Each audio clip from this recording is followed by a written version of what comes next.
I'm Steph Cowell, for those of you who don't know me, Director of the Fitness Center and Recreation on campus. This is Kevin McAllister. I'll let him introduce himself a little bit more. He's a local physical therapist. He was here this fall and he did a great talk for us, so we're happy to have him back on a little bit more targeted population type talk with the topic of arthritis. So I'll let him take the floor from here on out and discuss everything he's going to share with you today. One plug I will put in, so Friday is campus ham trek. So we're finally having that back on the full scale that it's normally happened in all the years past, so that on-campus sprint triathlon. But we are going to tie a little wellness walk period on the front end of the event. So the race starts at 4. I'll be sending out an email probably tomorrow or at the end of the day today, giving a little bit more details about the walk, but likely a start time of maybe around a time period of 3:30 to 5:30 to come up to the track, complete at least a mile walk, get checked in for some raffle prizes that we'll be giving away, some gift cards, some wellness swag items, t-shirts, things like that. So I encourage you to check that out. The weather is looking good, so hopefully we'll stay away from any last minute rain surprises. For anybody just joining us, feel free to get settled, grab a bite to eat, and then we'll get started. Okay? Hello, everyone. So my name is Kevin McAllister.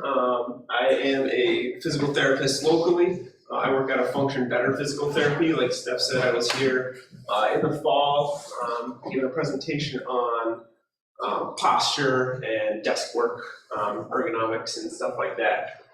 If you can't hear me at all, want me to repeat something, have a question during any of this, feel free to ask. We'll leave some time at the end for questions as well. But feel free, raise your hand, chime in. If there's a slide we want to talk about or any questions you want to talk about, feel free and we'll stop as we go. So I graduated from Utica College in 2016 with my doctorate in physical therapy. I've been working in outpatient therapy ever since. In outpatient therapy, we really see head to toe, anything from neck pain to ankle pain and everything in between. And in 2021, I went further and got my orthopedic specialty, just because that's, again, the area I really enjoy the most. And here we are now.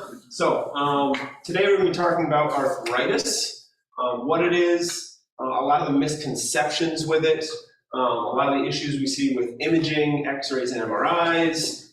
Right now, kind of the plans of cares that are created, start with your primary physicians to WebMD.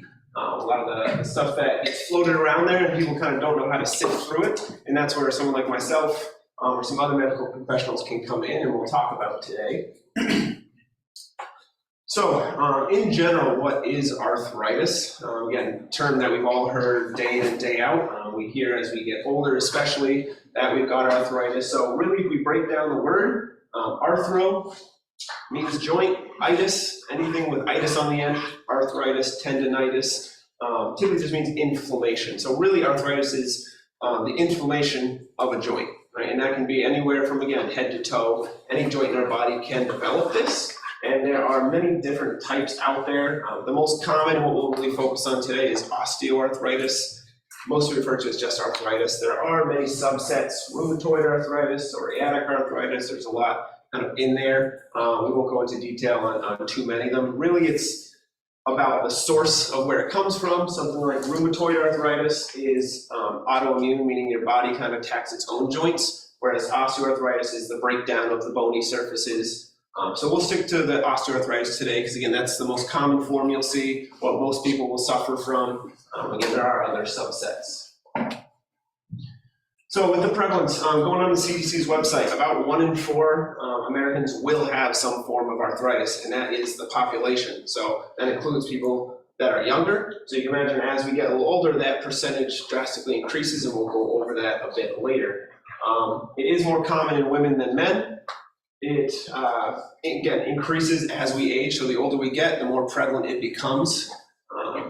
And it is found less common in those individuals that participate in what the CDC considers regular physical activity. That is a pretty broad spectrum, but in general, and what a lot of this premise of what to do about arthritis, which we'll talk about later, has to do with physical activity levels to take care of those joints long term. The three most common areas that we find arthritis, hear about arthritis, is the knees, the hips, and the hands. The knees and the hips, right, those are our weight-bearing joints in our body, including the ankles, but we don't see it as commonly in the ankles because there is a lot more surfaces and bones in there, so there's kind of that weight gets distributed a little bit more. Whereas the knee, we have our femur bone, our thigh bone, our shin bone come together. That's where all the force, every time you step, stairs, sit, squat, stand, all the pressure goes through that knee joint, as well as that hip, ball, and socket joint. The hands, just with prolonged use, a lot of times, especially as we're, go through life, we're using those hands for everything. So a lot of times, hand arthritis is a very common development in our older individuals.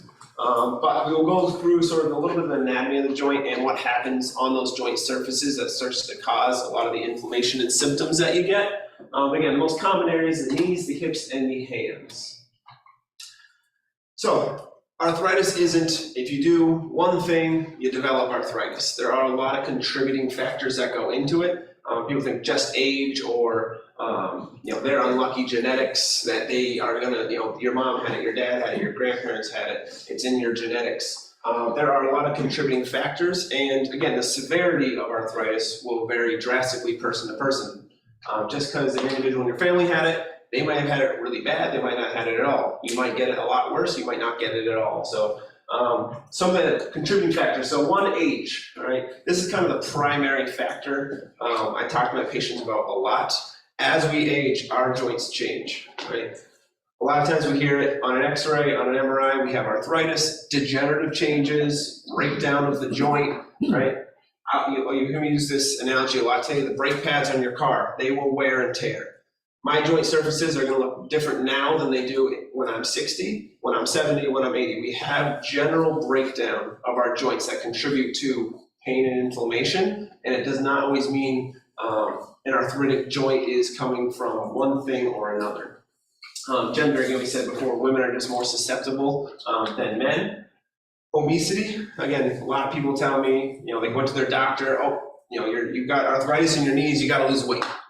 Not necessarily. It's not really a big causative factor. Some aspects of diet and typically exercise that contribute to obesity, lack thereof, or poor diet contribute to increased weight gain, obviously. When you have joints that are arthritic, are painful, more weight on those joints is obviously going to increase the pressure on those joints, but obesity isn't usually the direct cause of arthritis. It's often that we see people that are obese tend to have poor diet habits, poor exercise habits, and develop this over time. Genetics, there is a genetic component to this. Some people are more predisposed to have their joints break down more quickly. The surfaces of those joints are not as strong in some individuals as others. That's sort of part of the lottery draw you get. Smoking, we know that smoking habits have a poor connection with our health and especially healing processes. So not just arthritis, they warn a lot of people who have just general injuries, surgeries, that consistent smoking habits decreases your body's ability to heal as quickly. So if you're recovering from a knee replacement or a shoulder surgery, as well as just arthritis, being a consistent smoker will increase the ability of your body to heal more quickly. Previous injuries, which we'll go over a little bit later as well, those who have had meniscus tears, ACL tears, rotator cuff surgeries, previous injuries and surgeries make you at a higher risk to develop arthritis later in life. Just because you have it at 30, or 20, in your 30s, you have an injury, doesn't mean you will have it. It just puts you at a higher risk for developing arthritis down the road because you've had some damage to that joint. And occupation, again, we'll go over later, what people do for their daily living. So like construction workers, warehouse workers, people who are in those work boots, concrete floors all day, they tend to put more wear and tear on their joints, 40 hours, 50 hours, 60 hours a week, as well as very sedentary, only desk jobs. People who sit 8 hours a day, don't exercise outside of work. That can also be contributing factors. So where does it come from? Again, it develops over time. It is part of the normal aging process. I want to reiterate that a whole bunch of times today. Our joints, again, will change, so they're not going to be smooth surfaces gliding on each other, no problem for the rest of our life. They do break down, again, like the brake pads on your car. Previous surgeries, like I said, meniscus and ACL surgeries have a higher risk of developing knee arthritis later in life. If you've had chronic shoulder damage, multiple injuries, you can develop as well. Again, our occupations, construction, heavy lifting, people on the feet all day. Poor exercise habits and sedentary lifestyle. So desk jobs, no regular exercise. Again, if you leave your car in the driveway for 3 years and try and turn on and drive it, things aren't going to be sounding very good when you first get on the road. So regular exercise, and this does not mean 7 days a week. We'll go over later kind of what that can entail and simple programs and how much time and effort needs to be put into, again, maintaining that body. We only get one, so taking care of that body long term. Poor diet and smoking, again, this can lead with the obesity issue, smoking with our healing issues. Diet in terms of a lot of people are like, oh, if I have arthritis or if I'm having issues with osteoporosis, like what should I be eating or what supplements can I take? Not quite my area of expertise. However, it's just, again, a piece of the puzzle. Taking a calcium pill or taking vitamin D will not just all of a sudden cure your joints. Joints need kind of attacks from multiple angles to maintain their health. So some common symptoms. So what is the difference between like arthritis and maybe when you have like a soft tissue injury? So strictly arthritis, a lot of times it's that tight, painful, achy, creaky joint. One of the telltale signs is when you wake up, you've got that stiffness in the morning. Those first few steps out of bed are really kind of tough on those joints, whether it's the knee, the ankle, or the hip. As you get moving, all right, we start to lubricate those joints with blood, fluid. Again, think like the Tin Man, you get some WD-40 in those joints. As you move, as the morning goes, typically 30 to 60 minutes after waking, that achiness starts to loosen up a little bit. Now, it usually rears its head later in the day after you've been on those feet for a long period of time, been very active, you're doing yard work all day. Yeah, you might feel it later. But true arthritis, really again, that stiffness first thing, and actually loosens up as you get moving. Feels a little better as the morning goes on. You also can get pain with prolonged positioning. So again, you're sitting at your desk all day long, you work the 9 to 5, you get up, that joint's really stiff and achy because it's been not moving or mostly sedentary a lot of the day. So again, if you've been in one position for a long time, you fall asleep on the couch, you get up after a long nap, that joint can be pretty creaky and achy. Again, it's better as you move. And again, the general premise of you actually do better with movement and activity until you get to a certain threshold point where typically you've overloaded and later in the day you might feel that at nighttime. So we'll go over several misconceptions. Now these are ones I hear pretty much daily, if not multiple times a week. I see between 8 and 10 new patients every week that come in, whether it's hip pain, knee pain, surgeries, non-surgeries. I get a lot of my individuals 60 and older that just come with back pain, shoulder pain, knee pain, hip pain. That's, they didn't fall, didn't injure themselves. Just they usually tell me within the last year, I started getting some knee pain. I started getting these pains, and it got worse and worse. And that's usually when the doctors will, especially nowadays, they're getting people into physical therapy more often and earlier on, which is I like to see. But the number one I hear is bone on bone. So I'm sure everyone here has probably heard a grandparent, a parent, or someone they know kind of say, I've had an x-ray, I went to the doctor, I've got bone on bone, their knee hurts all the time. Oh yeah, it's because my doctor told me I have bone on bone. If you have true bone on bone contact, probably not walking really well at all, or at all. That is some pretty extreme pain. If you look at the picture on the far right, a little fuzzy and small to see. So these white surfaces, we'll have some bigger pictures in a little bit. These white surfaces are cartilage, right? And that is soft tissue. Again, brake pads on the car. Those surfaces roll on each other smoothly. Again, stage 1 and 2, you might only see small cracks, chips. This is kind of a generic cartoonish type picture of it, obviously, but we start to get cracks in the armor there, and that's where you'll start to get those initial aches, pains. And a lot of times at stage 2 into stage 3, that's where I start to hear people say, I've got that bone on bone. Because yes, sometimes there are small areas of bone that are exposed, but as we hit towards stage 4 over there on the far right, that's where we get some more extreme measures of those arthritic changes, and that's where you see the person that really can't even put weight. They're using a walker, they're in a wheelchair, they don't walk more than here to the bathroom because they have so much excruciating pain. That is our more extreme forms of arthritis, and that does happen, of course, and that's where joint replacements, which we'll talk about a little later, those do come in. However, most people will fall into the first three categories, which is highly manageable and not true bone on bone. So again, you start to get breaks in the arm or there are cracks, but we aren't really seeing true bone on bone contact, but that gets thrown out there far too often. Again, stages 1 and 2, normal breakdown, that will happen with age. My knee at 60 and 70 will probably look at stage 2 in there.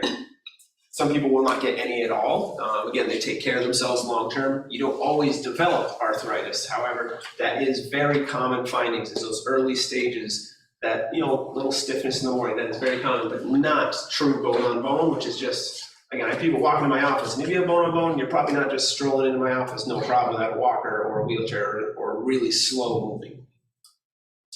So again, the anatomy. So as we look at like the knee joints, again, that thigh bone, we have cartilage tissue, that white area, that is, again, our lubrication of our joint long term, right? Those roll right on each other. I kind of use it a lot of times with my patients. You have a smooth paved road or you have a gravel road. Later in life, especially as you get the more severe cases, we kind of almost get like a gravel road where you get a lot of that scraping. That's where you hear that creaking in the joint, that popping noise. In this middle here, right? A lot of people don't know what our meniscus is. They hear meniscus injuries, meniscus breakdown. People have meniscus tears all the time. Again, very common. They are a little C-shaped cup, right, that helps with the gliding on these two surfaces. So this area here, when you kind of lift the knee apart, these are the common ones. You'll see that's the ACL that everyone hears that athletes tear all the time. That is with our knee stability. But we have our meniscus here, which are, again, these C-shaped cups that help that those bones roll on each other. You can imagine if you get a little tear in one of these, right? It can act like a hangnail. That's where you'll get some catching sensations. Arthritis is not always going to be that catching sensation. It's more that achy tightness. When people are getting their knee locked, they get that catch. They get that snag feeling, that really sharp catching pain. That's usually more indicative of a meniscus injury. Again, just like the breakdowns, these will break down as well. They aren't as smooth. You get little tears. You get fraying. Again, that can be taken care of with regular physical activity, targeted exercises, which we'll talk about later. Our hip joint, again, it's a ball and socket joint. Same thing, we have this smooth white surface, and you have the same lining on the inside of the socket part of that. Again, you start to get breakdown within that joint, depending on the severity. Think every time you step, all that weight goes through that hip joint.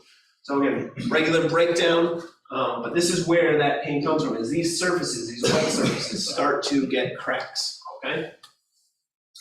So some more misconceptions. If you have arthritis, you have pain. We will go over a couple really interesting studies that I found, just little snippets of those. X-rays and MRIs, right? They are a picture, right? They do not tell a story necessarily. A lot of people, there's a very poor correlation with what they find on an image. You have arthritis, you have a meniscus tear, you have a shoulder arthritis, you have a rotator cuff tear. They can find these on a lot of people's images. That individual does not always have pain. We'll go over some studies later where they find a large percentage of people. They take a pool of people, they image all of their shoulders and knees, they read them without knowing anything about the patients. They haven't seen them, looked at them. And a lot of those patients don't have any complaints of pain, but they sure as heck find something on their MRI, because usually you're looking for something. If you have pain in your shoulder, they're looking for pain. They're looking for a source. They don't like to tell you, oh, there's nothing wrong. It looks good. Because then there's no answers. You need a joint replacement. So these are very commonplace. They're getting more and more common now. A lot of times you do have to, a lot of times insurance companies now, you have to do some sort of physical therapy beforehand to show that you are not responsive to nice conservative, easy therapy. And again, those stage 4 people with significant meniscus degeneration, joints that are just falling apart. Yeah, some people get to that stage, and they are the ones that are good candidates for this. People with mild to moderate levels or small tears, small issues in these joints, they can be fixed. I see it all the time. But a lot of patients have no idea. They come in and I tell them, well, let's work on this. Give me a couple of weeks. If you're starting to see some improvement, your joint can heal. Our body is very good at healing. It can get better. They're not really told this. Doctors are getting better at it, but our primary physicians, they see everything. So you go in with back pain, you go in with an upset stomach, you go in with blood work issues. They cover everything. So they don't really have a strong orthopedic musculoskeletal system background. A lot of times you get referred to an orthopedic, a lot of times an orthopedic surgeon. They do, their bread and butter is these surgeries.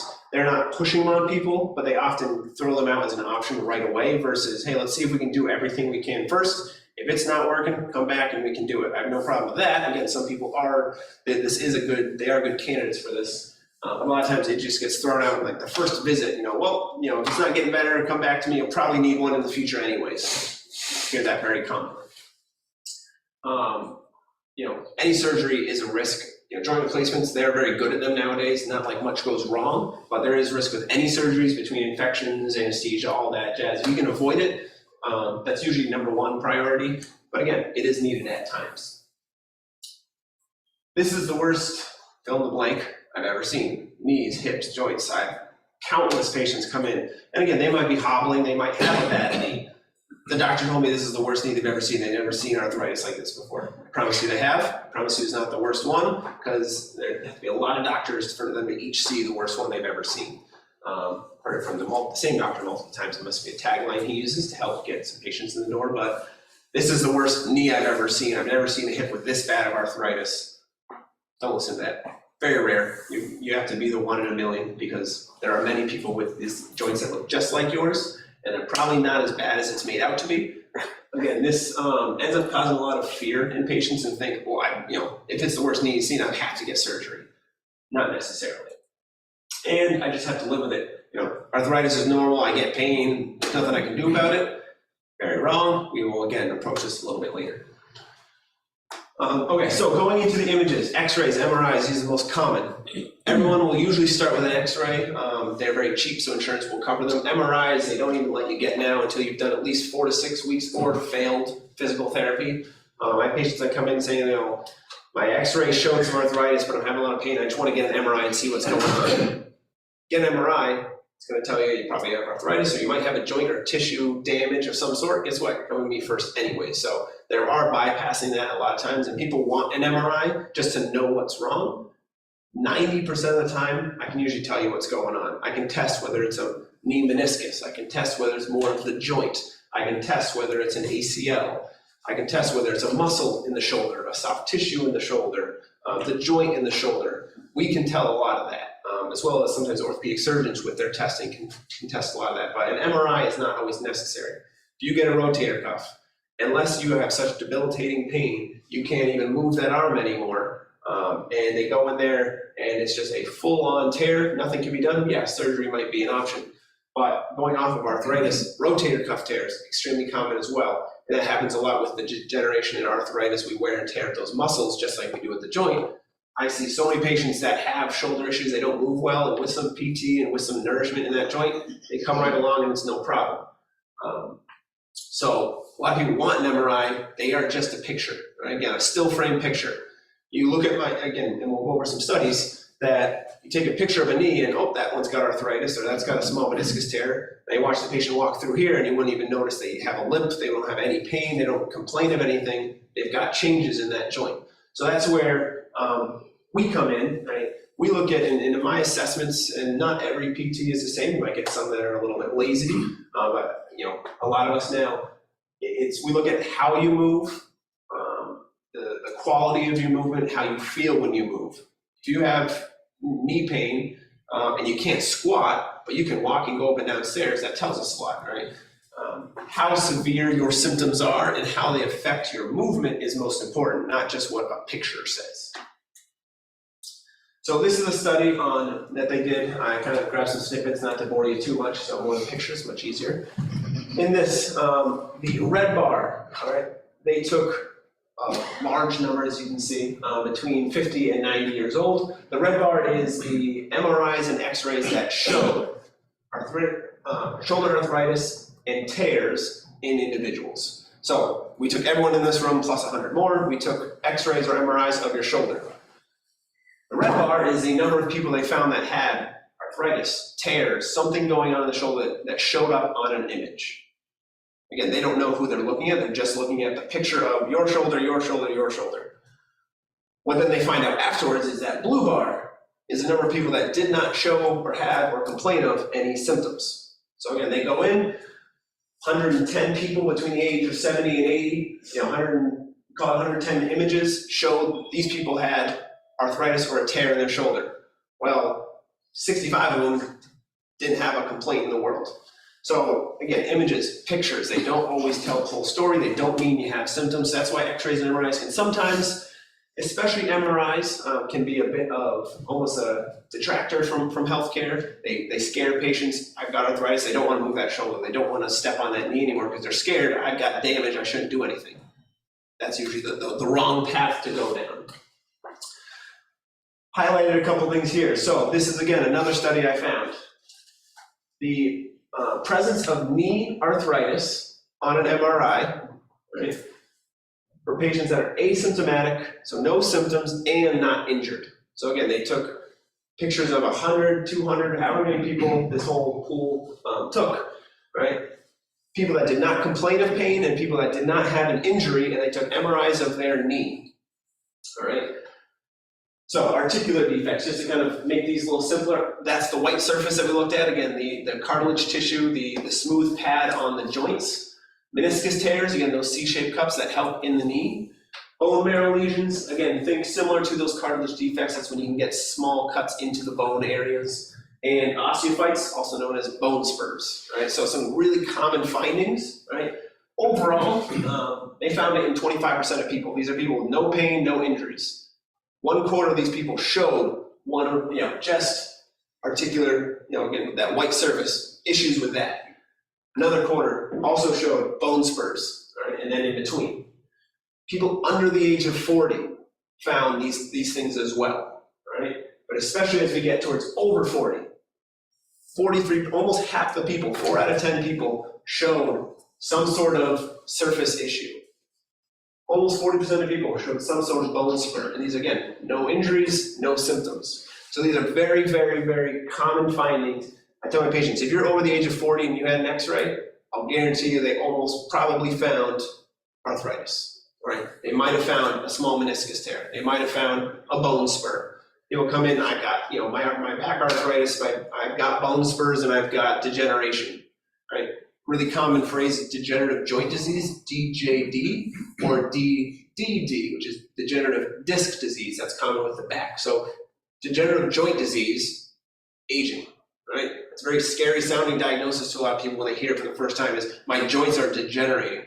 They're aging, right? They're starting to break down. They're not as smooth. Again, paved road versus gravel road. These are normal changes that happen over time, but that's not really ever explained. A lot of people go, I had no idea, when I kind of tell them that, because again, how often you go into your primary care and if you've had an ache and pain, who got more than 5 minutes of time from the doctor?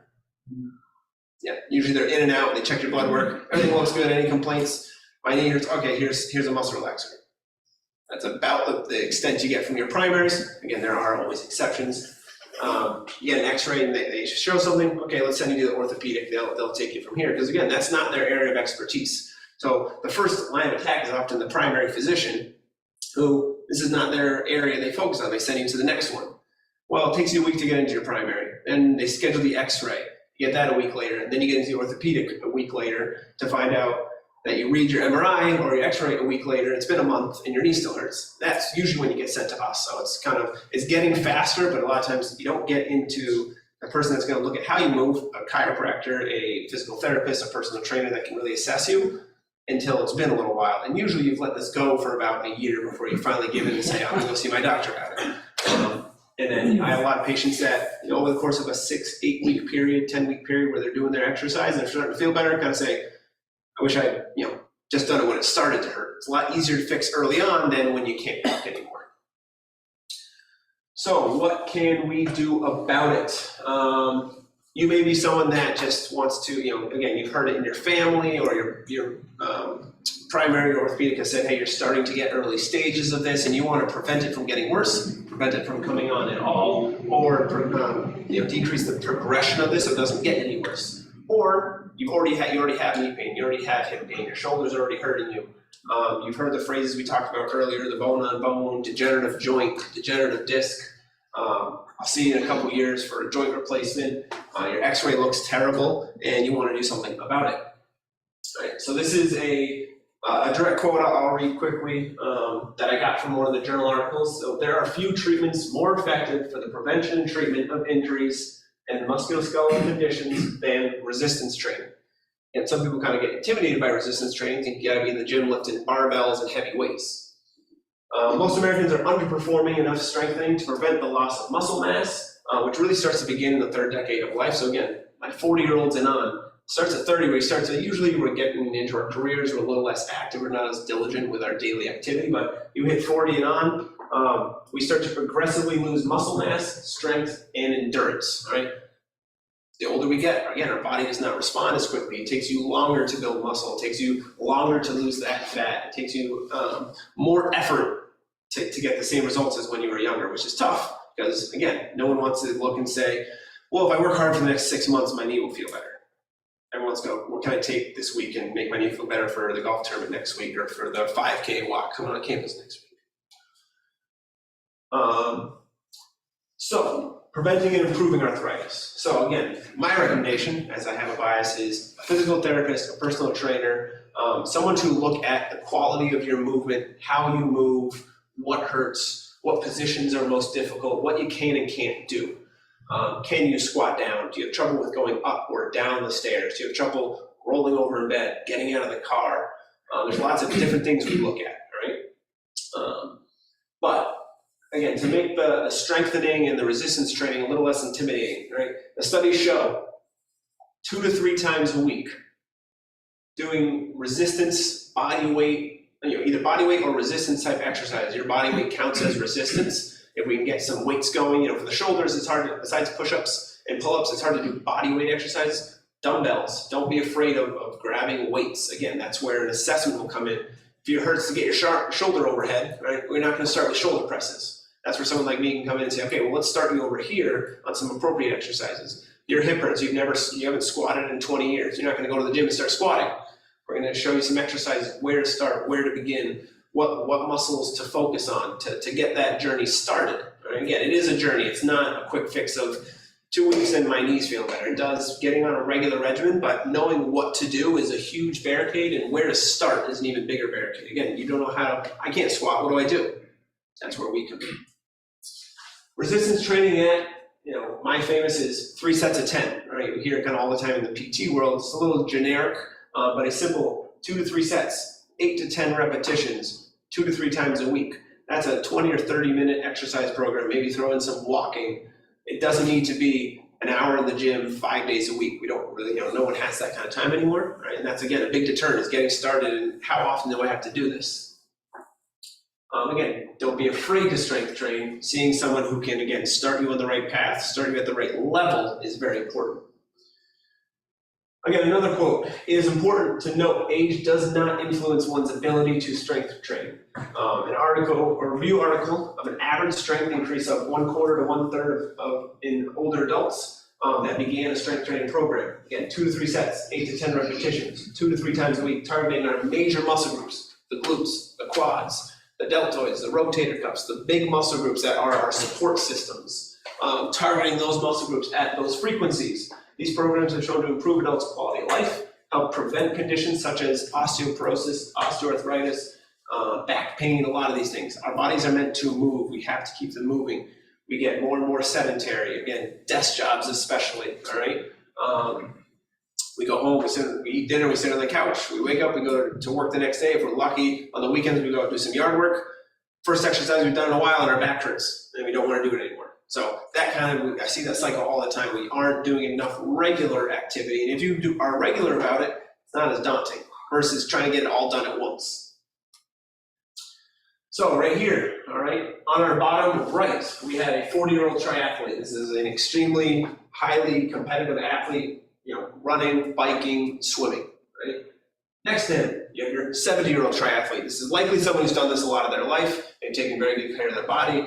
Clearly to be a triathlete who are regularly exercising long distance, heavy programs. But when you're 70, right, you can have muscle mass like you did when you were 40, if you're taking long-term care. So don't think because you're older, you can't keep that, that muscle mass, that strength, and bone density. So we can see this area in here is the femur bone, right? The white area is the center of that bone, the outer core of that bone. So this black area, the white area is the density of the femur bone. You can see very similar to our 40-year-old triathlete. This person has taken care of themselves long-term. They are, again, exercising regularly for decades. That's not always our goal, but to show you it can be done, you look at our 70-year-old sedentary man, right? The white area on the outside, that is fat tissue, right? The red area, the darker area towards the middle, that is their muscle groups. Out here, again, triathlete, their muscle groups are taking up a majority of their mass. And then, of course, we have some fatty tissue, the layers on the outside of our skin.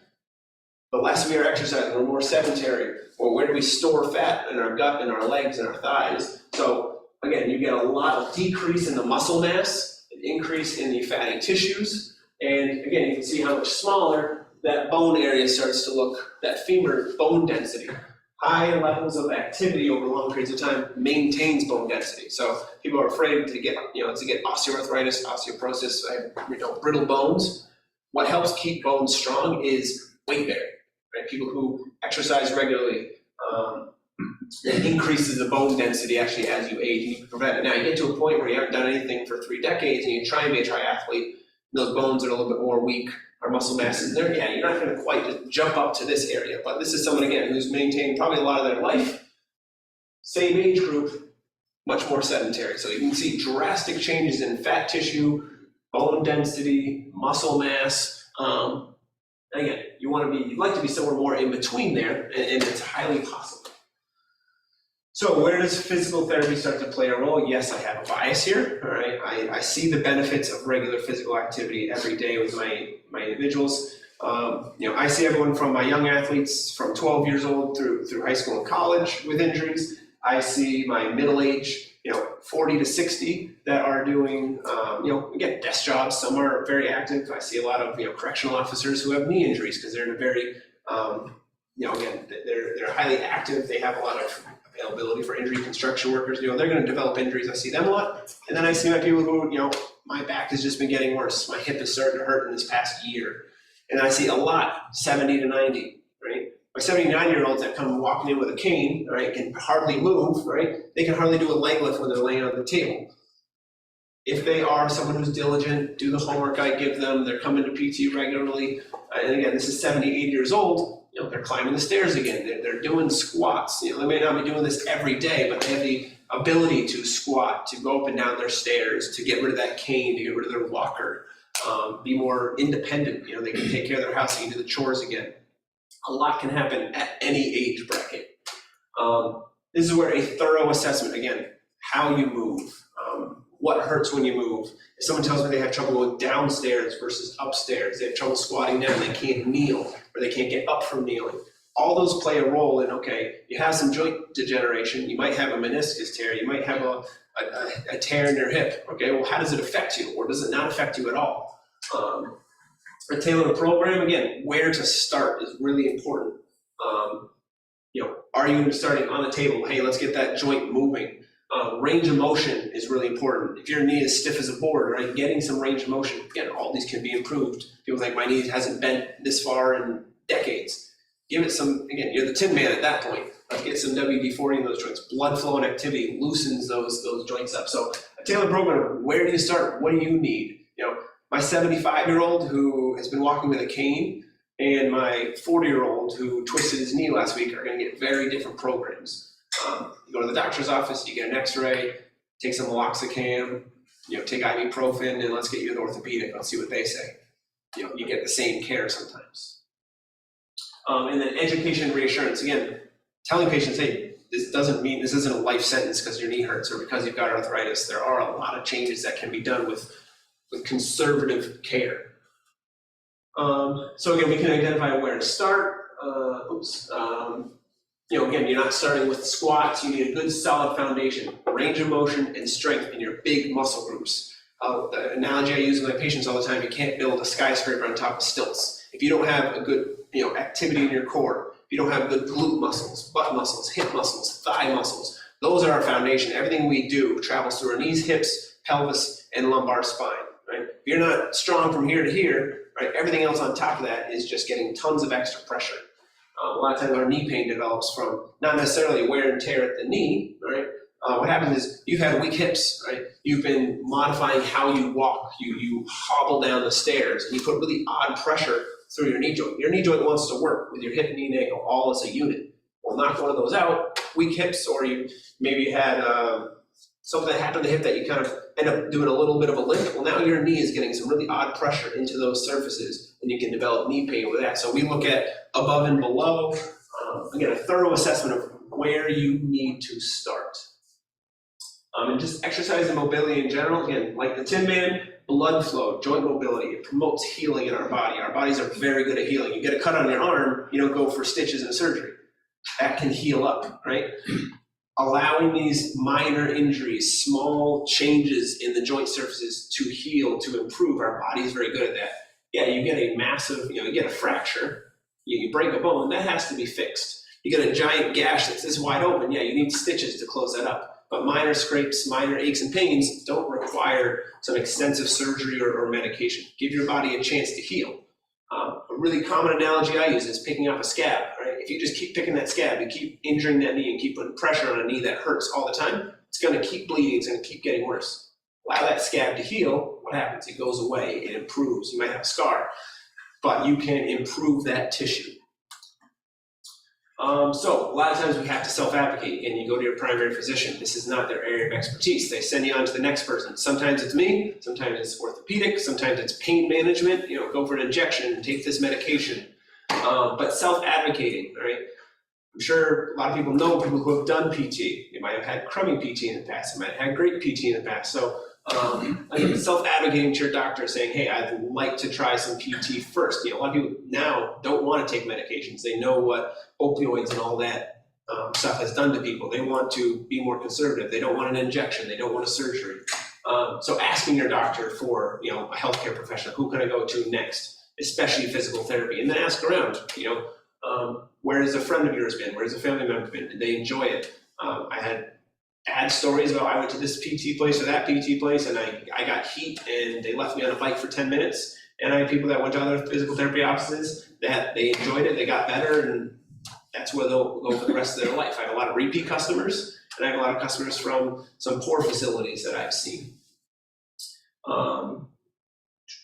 Yeah, and the big one, don't wait until you can't do it anymore. Right? Again, you start getting knee pain, you start getting shoulder pain, you can't do those yard work construction projects, you can't shovel the snow anymore, you can't go up and down stairs. Don't wait till you're hobbling and you can't even walk into the doctor's office to get it checked out. The earlier you look at it, the easier it is to fix. If you're starting to get a little aches and pains in that shoulder, I promise you it gets better a lot faster than if you walk to my office and you say, I can't really raise my arm above here. It's fixable, it just takes a lot longer than, I'm starting to get some catching sensation when I reach overhead or I go behind my back. A lot easier to fix earlier than later. The last thing is don't be afraid. All right? Again, we've talked all the terrible things we hear about arthritis, degenerative joints, degenerative disc, bone on bone, all that stuff. Don't be afraid of it. All right? It's getting to be more common that you're getting to professionals that are in this field and able to help you a lot sooner. But the stigmas of arthritis, osteoarthritis, joint replacements, hip and knee replacements, they're just out there, and that's commonplace. What you read on WebMD, what you read from one person, saying, I couldn't walk, I went to PT and it didn't help. Don't be afraid of those scenarios. Don't be afraid of your x-rays and MRIs. Again, there's a lot of scary words put on there. I try and, if a patient has an x-ray, I tell them to bring it in, and I show them a picture of, Google degenerative joint, Google rotator cuff tear, and I'll tell them about the patient I had the week before that's doing just fine. So there's a lot that can be done. Self-advocating, getting on the right path, seeing someone that knows what they're talking about, very, very important. Whole bunch of information there. I can go back to any slides. Any general questions, thoughts, concerns, stories? Well, it's amazing what you were saying about, I just had a hip replaced last summer, and I went from having trouble stepping over things. I couldn't step over, I couldn't spread my legs. And the 10 seconds after the guy looked at it, oh, this is terrible. We have bone on bone here, we should get you right in for hip replacement. And then went through all the physical therapy and everything. And this, my other side was like, oh, when do we want to schedule another one? You just go ahead and get that one done anyways. And it's like, same thing's happening in that hip, it's happening in this hip. They look the same. Yeah, they look the same. And it's like, boy.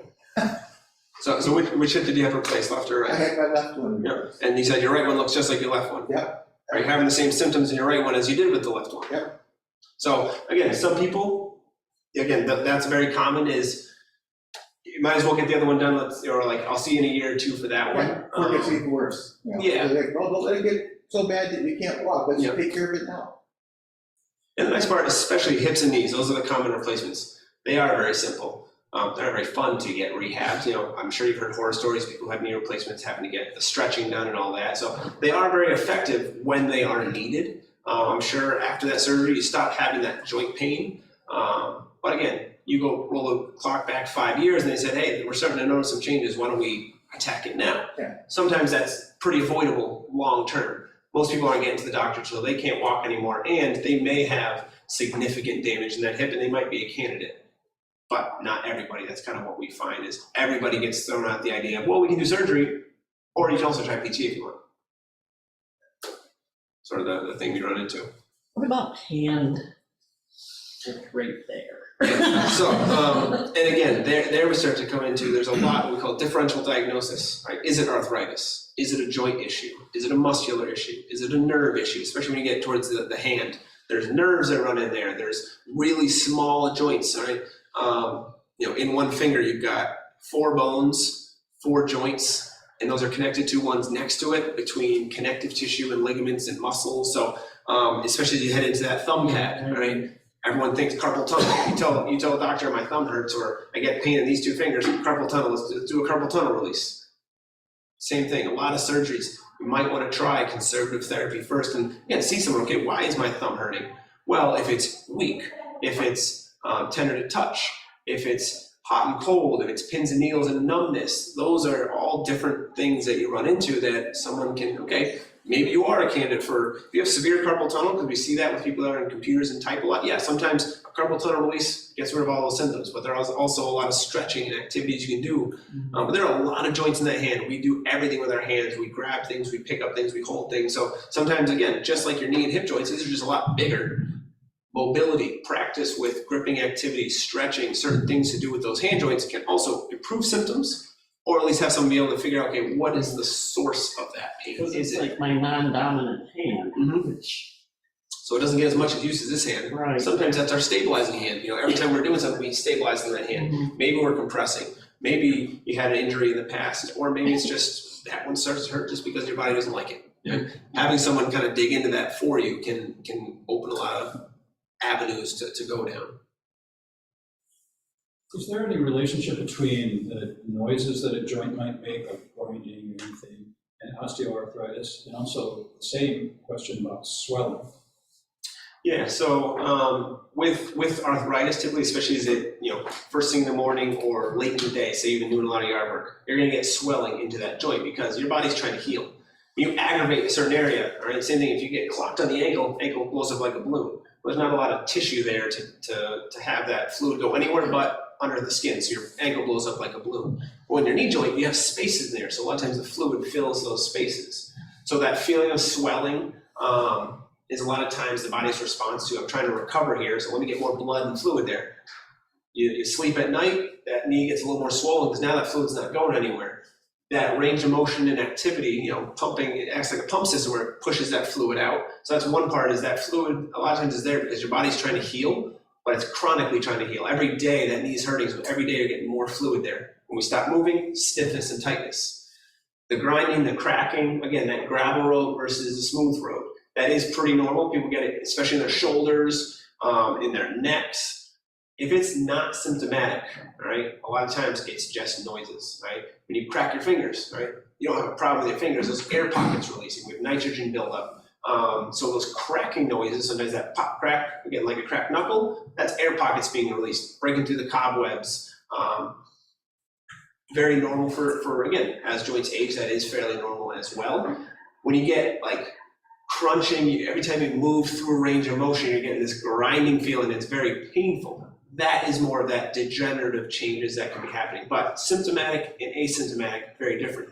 I can sit here and kick my leg out and get those cracking noises and crinkling noises, or I can be on my feet squatting down, get those crackling and crinkling noises. Very different pressures into that joint, very different surface interaction on that joint and what's causing those noises. But the noises can sound scary.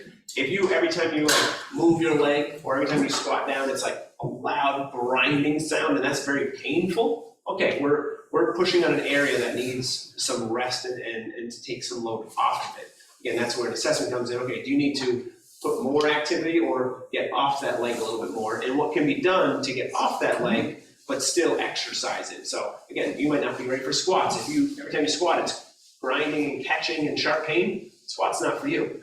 But some other types of exercises to nourish that joint, again, get some pressure off, stop picking that scab, stop grinding that area over and over again, offload it.